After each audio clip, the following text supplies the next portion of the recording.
My name is Mayong D. Cooper. I am 31 years old and I work in operations management for a logistics company in a mid-sized city in the Midwest. I keep a steady routine by choice. I wake up early, get to work before most people arrive, lift weights after work, and spend most evenings at home unless there is a reason not to. My life is structured and predictable because I prefer it that way. My boyfriend Daniel is 29. We had been together a little over 3 years. We didn't live together officially, but he stayed at my place most nights and kept a drawer and a key. We shared holidays, friend groups, and long-term plans, at least in theory. I'm explaining this carefully because people tend to assume that when relationships end quietly, someone must be rewriting the story afterward. I move quietly when I am finished with something, and that tends to make people uncomfortable. At the beginning of our relationship, Daniel liked to say he appreciated how calm I was. I paid my bills on time, planned ahead, and didn't create chaos for entertainment. In the early years, he called it stability. Over time, that appreciation slowly turned into irritation. He started calling me rigid. He said I lacked spontaneity. What he actually meant was that I didn't scramble to adapt every time he changed plans at the last minute or created an emotional emergency because he was bored. Daniel had a habit of framing his moods as my responsibility. If he was stressed, I was distant. If he was bored, I was predictable. If he snapped at me, it was because I hadn't read the room properly. I addressed that pattern early and clearly without drama. I told him I was completely fine with independence and personal space, but I was not interested in disrespect disguised as honesty. Whenever I addressed it, he would pull back just enough to reset the atmosphere, then slowly drift back toward the same behavior. His birthday was coming up, which matters because Daniel treats birthdays like performance reviews. He expects something memorable, something impressive. I had already planned something expensive and personal weeks in advance. Reservations had been booked. Time off work had been coordinated. He didn't know any of that yet. About 10 days before his birthday, on a Tuesday afternoon, while I was in the middle of a meeting, my phone buzzed. It was a long message from him explaining that he needed space to think and that I shouldn't reach out to him. He framed it as self-care. He said he felt overwhelmed by expectations and needed silence to reset. I read the message twice. Then I replied once. I said, okay. That moment changed everything. Not because I was angry, but because I finally took his words literally. When I said, okay, I meant it exactly as written. No follow-up questions, no emotional reassurance, no checking in. Daniel asked for silence and distance, so that is exactly what I gave him. The first thing I did was sit with the message for about an hour to make sure I wasn't reacting emotionally. Then I read it again carefully and paid attention to the wording.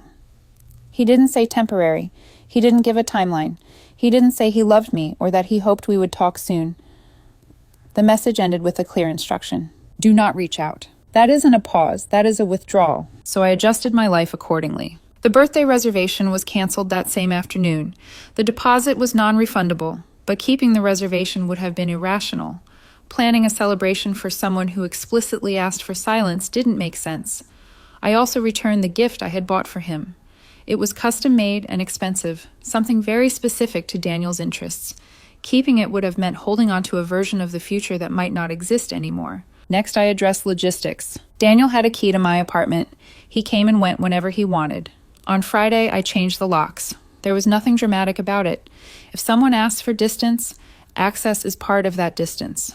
I boxed up the few things he kept at my apartment, labeled them, and stacked the boxes neatly in the spare room. Then I went back to my routine. This is the part people struggle with when I explain it later. I didn't sit around waiting. I didn't count days. I didn't test the boundary he set. I simply assumed he meant what he said. About a week into the silence, mutual friends started behaving oddly. A couple of them sent vague messages asking how I was holding up. One even hinted that Daniel was surprised I hadn't tried to reach him. That confirmed something I had suspected for a long time. The request for space wasn't really about space. It was leverage. Daniel expected distance to scare me. He expected silence to make me panic. He expected a dramatic reconciliation where he could return to the relationship reassured of his importance. Instead, he got exactly what he asked for: quiet. 2 weeks passed with no contact at all. Then 3. Daniel's birthday came and went quietly. I did nothing. No message, no gift, no social media post, no indirect signal through friends. The day arrived and left like any other weekday. I went to work early, finished a logistics review that had been waiting on my desk all week, went to the gym after work, and came home to a quiet apartment. That was when the tone started shifting. Instead of direct communication, small signals began appearing. A reaction on an old photo, a like on a picture from months earlier, a comment in a group chat that seemed carefully worded to get my attention without actually addressing me. They were the kind of digital breadcrumbs people drop when they want to reopen a conversation without acknowledging the reason the conversation stopped in the first place. I ignored all of them. By the 4th week, Daniel called. I saw the number appear on my phone while I was sitting at my kitchen table finishing dinner.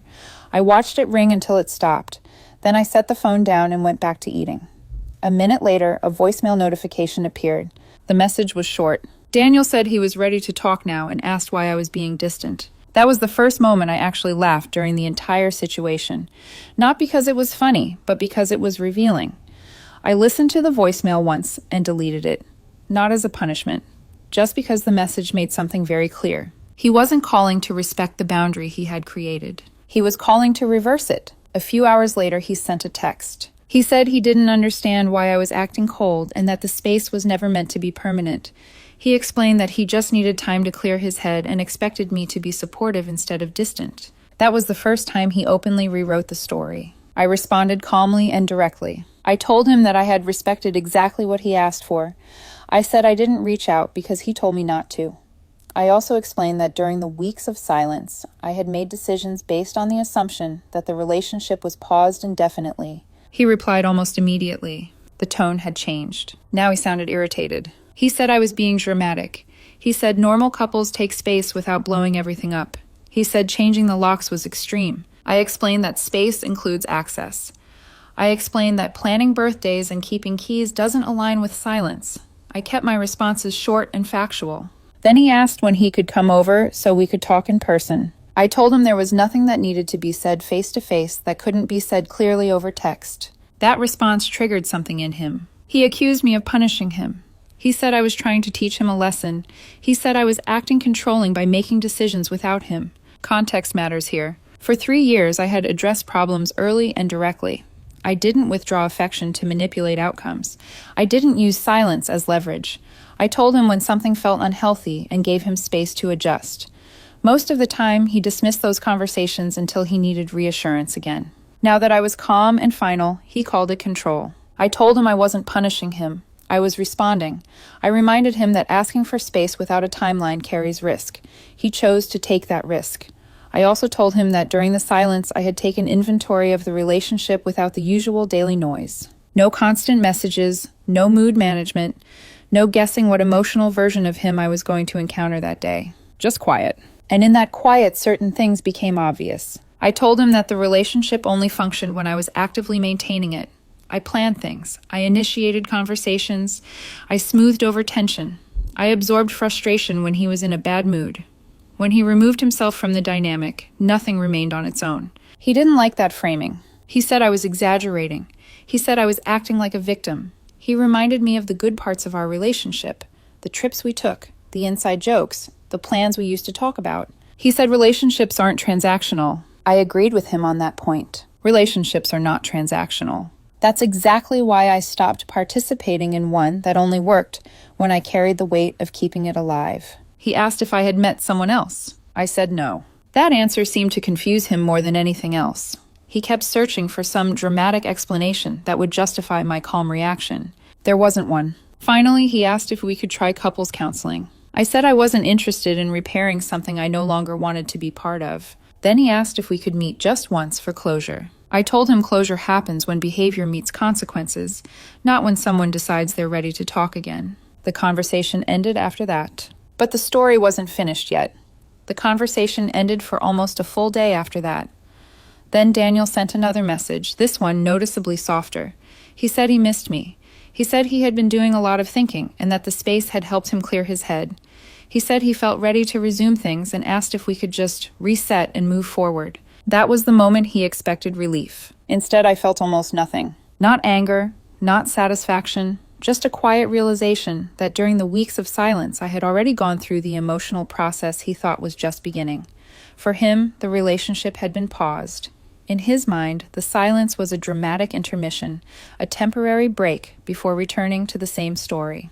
For me, the silence had already become the ending. When he said he was ready to resume things, it hit me that we were no longer talking about the same relationship.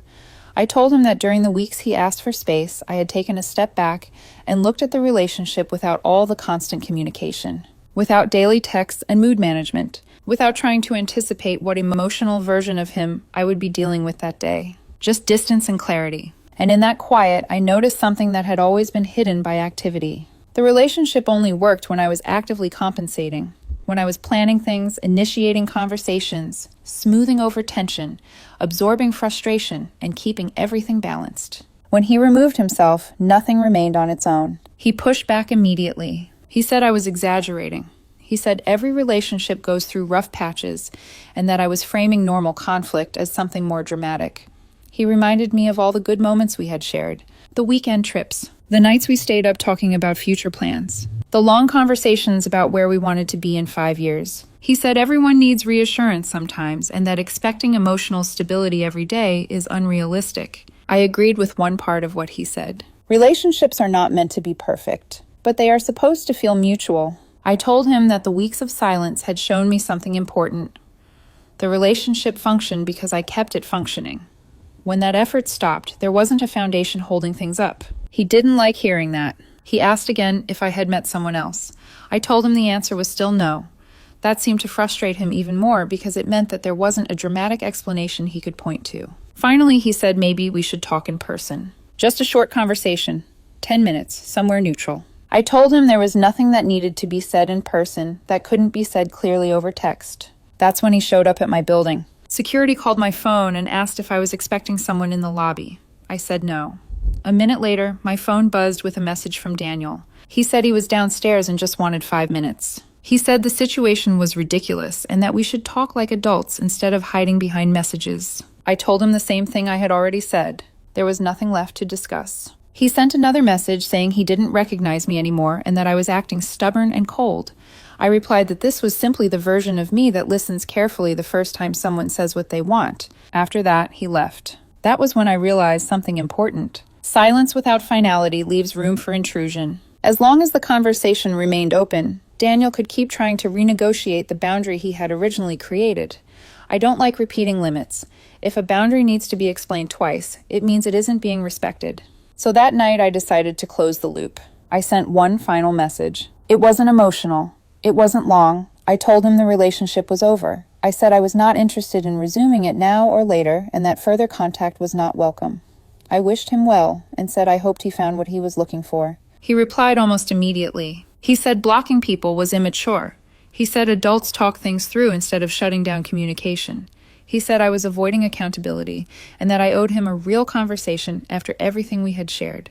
That message confirmed the decision. I blocked his number. Then I blocked him on every platform where he could contact me. Social media, messaging apps, email. I even adjusted my privacy settings so mutual friends couldn't tag me in posts he might see. People often say blocking someone is extreme. I disagree.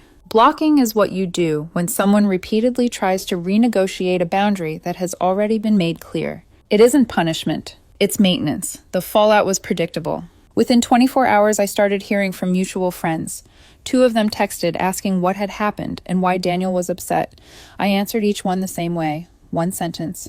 She asked for space and told me not to reach out. I respected that and moved on. When he came back, there was nothing left to return to. Some people understood immediately. Others looked uncomfortable because the story didn't fit the version of relationships they preferred. The loud, emotional kind where both people chase each other in circles before reconciling. My version was quiet and final, which made people uneasy. A few days later, Daniel tried contacting me through a friend's phone. I didn't respond. Then he tried through email. Blocked. Then through a coworker he had met once at a party. I shut that down politely and firmly. Each attempt only reinforced the boundary. What I noticed during that time was something I hadn't expected. My life didn't collapse. My routine stayed exactly the same. I still woke up early, still went to work, still lifted weights after work, still came home to a quiet apartment, but the quiet felt different. It wasn't tense anymore. It was calm. About a week after I blocked him, the indirect narrative started circulating. This is the part people rarely talk about when relationships end. When someone loses direct access to you, they often try indirect access instead. Stories get adjusted. Details get blurred. One friend asked why I had changed the locks so quickly, as if that was the most important part of the situation. Another asked if I had secretly been planning to break up with Daniel anyway.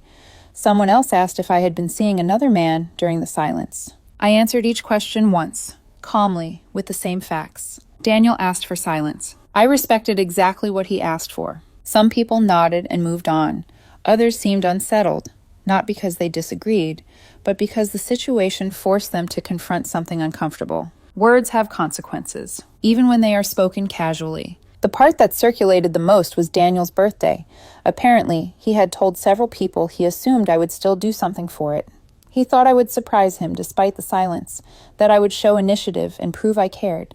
When nothing happened, he felt embarrassed explaining it. That detail mattered to him more than the relationship itself. That realization reframed a lot of things for me. I understood that he didn't miss me. He missed the version of me that anticipated his needs automatically. The version that smoothed over tension before he even noticed it existed. When that version of me didn't appear on command, he interpreted it as rejection. There were a few attempts to provoke a reaction after that. Passive-aggressive social media posts, quotes about emotional unavailability, vague references to being abandoned. Mutual friends mentioned them casually in conversation, watching my reaction carefully. I didn't react. Not because I was trying to appear strong. I simply had no interest in stepping back into a dynamic where clarity only existed on one side. Around that time, I noticed the box with Daniel's belongings still sitting in the spare room. I realized I hadn't thought about it in days. That felt like another piece of information. So I packed the box properly and gave it to a mutual friend who agreed to pass it along. No message. No note. Just logistics handled cleanly. That seemed to be the moment the situation finally registered for him. Because after that, the attempts to contact me stopped. Silence returned. But this time it was mutual. About 3 weeks after everything finally went quiet, I got a call from an unknown number while I was at work. I almost didn't notice it because I was reviewing shipment schedules, and unknown numbers usually go straight to voicemail. I never answer them unless I'm expecting one. The phone stopped ringing, and a voicemail appeared a few seconds later. It was Daniel. He said he was calling from a friend's phone because he knew I had blocked him. His voice sounded calmer than before, the kind of calm people adopt when they think a softer approach might work better than confrontation. He said he respected the boundary, but needed to say one thing. He said he had been doing a lot of thinking. He said he finally felt like he was in a better place. Then he said something that stood out immediately. He said he was ready to move forward together. That word together made it obvious we were still talking about two completely different realities. To him, the weeks of silence had been a process, a dramatic pause where emotions settled and both people came back stronger. To me, the silence had already been the ending. He said he missed what we had and believed we were stronger than this. He asked me to call him back so we could talk like adults and rebuild the relationship in a healthier way. I listened to the voicemail once. Then I deleted it. Not because I was angry. Not because I was tempted. By that point, it felt similar to hearing from a coworker about a job I had left months earlier. Familiar voice, but the context no longer applied. Later that afternoon, a mutual friend mentioned something interesting. Apparently, Daniel had been telling people he felt blindsided by the breakup, that he never expected me to actually walk away. That was probably the most honest thing he had said during the entire situation.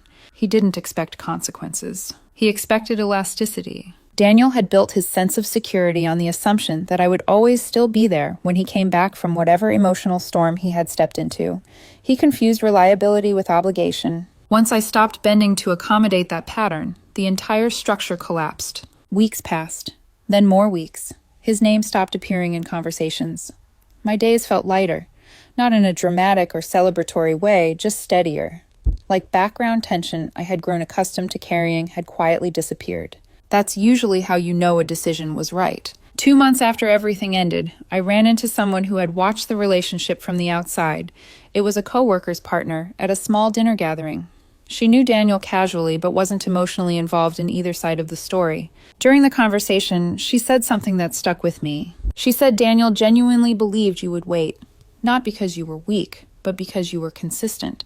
He thought consistency meant permanence. That sentence explained almost everything. Daniel had assumed that my stability meant I would always remain available, that asking for space was safe because he believed I would still be there when he decided to come back. He mistook patience for permanence. Consistency without reciprocity isn't stability. It's inertia. Looking back, the signs had been visible for years. Decisions framed as temporary that were never revisited. Apologies that reset the moment instead of changing the pattern. Emotional distance treated like a pause button instead of a warning sign. His birthday eventually became part of the story he told others. He said I abandoned him on an important day. What he didn't mention was that he had already stepped away and assumed I would still perform the role he expected. I didn't feel triumphant about that realization. I felt resolved. There is a certain peace that comes from knowing your actions aligned with your values instead of your fears. I didn't chase him. I didn't punish him. I didn't negotiate against myself. I listened carefully. Then I acted accordingly. Every time I replay the sequence of events, the logic still holds. If someone asks for distance, you give it completely. If they remove access, you don't hover outside the door waiting. If they return expecting everything to remain intact, that expectation belongs to them alone. I never told Daniel I would wait. He simply assumed I would. And assumptions are fragile foundations for relationships. A few months later, a mutual friend mentioned that Daniel had started dating someone new and that the relationship was moving quickly. The information was delivered casually, but the timing made it obvious it was meant to provoke some kind of reaction. I said I hoped it worked out for him and changed the subject. Apparently, that response disappointed the person who shared the news more than anger ever would have. Daniel had been telling people that I changed overnight, that I shut down, that I refused to communicate and weaponized silence. In his version of events, he was someone who asked for a reasonable break and got abandoned. He never mentioned that he had asked for silence from someone who had always been present. He didn't mention that he expected access without accountability. I never corrected his story publicly. People who paid attention eventually noticed the inconsistencies themselves. People who needed drama continued believing whatever version made the best story. I didn't feel the need to manage either. What mattered to me was that I hadn't compromised my own boundaries to preserve something that had already been failing quietly for a long time. Daniel didn't lose me when I blocked him. He lost me the moment he treated my presence as guaranteed and my patience as permanent. Blocking him just made the ending official. If there is one lesson in the entire situation, it's simple. When someone tells you what they want, listen carefully. Don't translate it into something safer. Don't assume they will return the same way they left. And don't keep a seat warm for someone who asked to walk away. Daniel asked for space and silence. I gave it to him completely. He just didn't expect me to mean it.